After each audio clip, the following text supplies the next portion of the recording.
आर्या म्हणजे काल आपण एका रीलमध्ये बघितलं होतं की बाबा आपल्या गौरव मोरेच्या भाषेत मंद बदक, हा त्या मंद बदकाबद्दल बोलायचं झालं तर सगळ्यात पहिली गोष्ट जेव्हा ती अरबाजच्या जोडीमध्ये गेली त्याच वेळी मी बोललो होतो की बाबा हिचं काय तर जरा नखरं वेगळं वाटलं.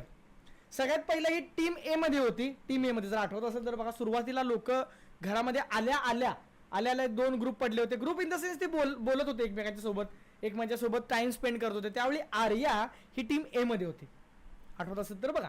त्यानंतर तिचं आणि निक्कीचं थोडंसं वाजलं, निक्कीचं आणि जान्हवीचं आणि आर्या थोडं वाजलं म्हणून ती ए टीम मधनं थोडंसं बॅक येऊन बी टीम मध्ये आली.